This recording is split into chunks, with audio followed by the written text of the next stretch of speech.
Buenos días. El día de hoy vamos a continuar con la sesión correspondiente al módulo de evaluación de plagas. Todos los temas que hemos visto hasta el día de hoy nos van a servir como bases justamente para realizar una actividad de gran importancia dentro de un cultivo agrícola. Esa actividad es la evaluación fitosanitaria. Nosotros sabemos que en un ecosistema vamos a encontrar no solamente cosas buenas, sino que también vamos a encontrar pequeños organismos que nos van a causar algún tipo de daño económico o de producción en nuestro cultivo. Es por eso que nosotros debemos estar chequeando constantemente cómo es la dinámica poblacional de estos organismos. Y justamente para eso nosotros vamos a estudiar el día de hoy el tema de evaluación fitosanitaria.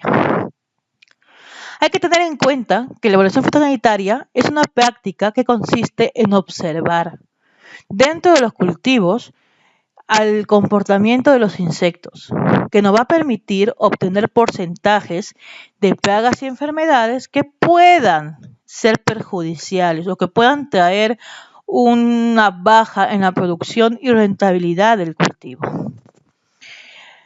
La evaluación fitosanitaria tiene por objetivo justamente conocer cuáles son las enfermedades, las plagas y los insectos benéficos que hay dentro de mi campo, para que después de eso podamos determinar el estado fitosanitario de mi cultivo, considerando si es que la plaga o la enfermedad va a aumentar o va a disminuir, y si es que se ha establecido algún tipo de daño económico. Todo esto nos va a permitir a nosotros tomar decisiones inmediatas, aplicar las medidas de control que sean oportunas, que no digan, uy, ya fue, o yo no lo hice. No, tenemos que evaluar adecuadamente, constantemente, ¿para qué? Justamente para remediar ese daño que las plagas o enfermedades puedan ocasionar. Cuando hablamos de evaluación fitosanitaria, estamos hablando con dos fines.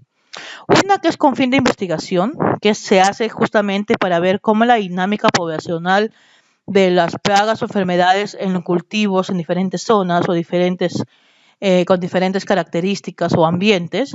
Y otra, que es la que generalmente nosotros hacemos en los cultivos, que se da con fines de la toma de decisiones.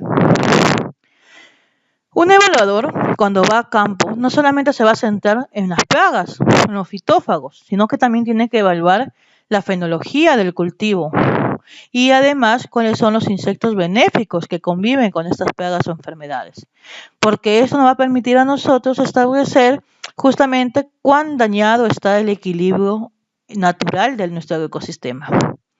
Si yo voy a campo, tengo que reconocer diferentes tipos o diferentes estadios biológicos de la plaga o la enfermedad. Tengo que evaluar huevos, tengo que evaluar larvas, ninfas, adultos, pupas. Si no encuentro ninguno daño, si no encuentro daños, residuos. Es decir, que un evaluador tiene que tener mucha observación y también mucha dedicación. El instrumento base que todo evaluador va a utilizar justamente lo que conocemos como cartilla de evaluación, que nosotros lo conocemos generalmente como una hoja cuadriculada donde vamos haciendo las anotaciones, las cantidades de plagas o enfermedades que encontramos, pero que ya la tecnología nos permite justamente tener aplicaciones desde el celular en la que simplemente vas marcando como si tú estuvieras chateando y esa información se va acumulando dentro de un servidor. Entonces se hace un proceso mucho más ágil. Pero también hay que tener en cuenta que si yo evalúo hoy, esa evaluación no puede durar la siguiente evaluación no puede durar dentro de 2, 3, 4 meses. Tiene que ser de manera periódica, porque las poblaciones de los insectos están sujetas a cambios. Ya sea pueden subir o pueden disminuir, dependiendo de las condiciones del medio que los rodea. Hoy puedo tener gran cantidad de Liotis virenses, por ejemplo, en un cultivo de maíz. Mañana porco, hago un riego pesado y dentro de una semana ya no tengo larvas. Pero ya apareció, por ejemplo, por ahí chupadera, que es una enfermedad por el exceso de agua. Entonces, es una constante evaluación porque la dinámica poblacional va cambiando rápidamente. Y no solamente debo encontrar muestras directas, que es es en la planta específicamente o cerca del cultivo, sino que también debo hacer muestreos indirectos, ¿sí? ¿Qué pasa si yo voy a campo feliz, no encuentro ninguna larva, no hay posturas, no hay nada? O sea, yo encuentro mi campo totalmente limpio. Pero salgo y en mis bandejas de alimentación o mis bandejas atrayentes encuentro un montón de adultos de Spodoptera.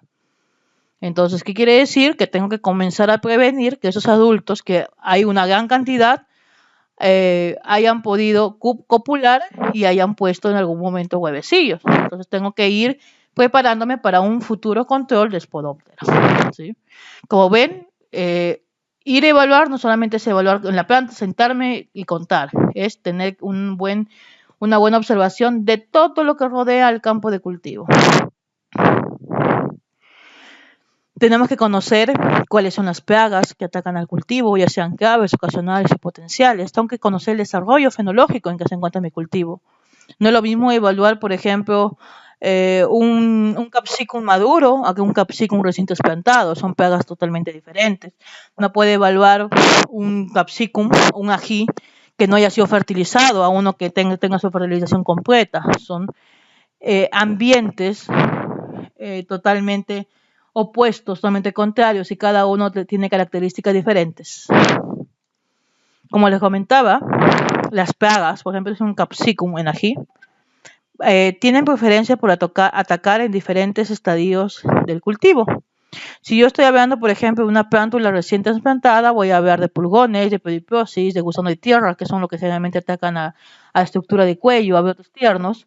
Pero si yo estoy hablando de fruto, voy a hablar justamente de plagas que ya no atacan al cuello de la planta, porque la planta ya está grande, el cuello está bien formado, sino que van a atacar justamente a los frutos, a los ajíes. Heliotis, Mitechema, mosca de la fruta. Entonces, esta lista, aunque es un poco tediosa, es necesario que un buen evaluador conozca. Y también es necesario conocer diferentes tipos o formas de evaluación. Muchas veces nos dicen, cuando vamos a la empresa nos explican cómo vamos a evaluar. Pero cuando tenemos nuestro propio campo, ¿qué hacemos? Pues simplemente lo primero que tenemos que hacer es conocer justamente cómo es mi terreno. Si es triangular, si es cuadrado, si tiene baches, si tiene zonas más altas, zonas más bajas, porque todo eso va a cambiar el ecosistema de la plaga. Y de acuerdo a eso, pues simplemente yo puedo hacerlo a lápiz o simplemente a imaginación, trazaré líneas que puedo hacerlo en zigzag, puedo hacer en cruz, en X, puedo dividir por zonas. La idea es que mi evaluación abarque la mayor parte de mi campo de cultivo. ¿Y cuáles son los instrumentos básicos que un evaluador debe tener? Pues acá tenemos un montón. Tenemos básico el registro, la cartilla. Si no tengo cartilla, pues me diseño un papel bond y hago una cartilla de acuerdo a las plagas que yo sé que atacan mi cultivo. Si tengo la aplicación en mi celular, perfecto. Pero siempre es necesario tener un medio en donde apuntar y poder llevar el control. Lapicero o lápiz, más práctico el lápiz, porque el lapicero a veces se moja y se corre y se borra totalmente. Tengo que tener una lupa, una bandeja donde puedo recolectar quizás algunas muestras, cinta métrica o una medida, porque la evaluación se hace por metro lineal, por ejemplo. Sobres o botellitas, porque a veces no conozco un insecto y tengo que determinar en laboratorio, ¿sí? Todas estas cosas básicas que necesita un evaluador me va a permitir a nosotros poder realizar la actividad. Muchas gracias.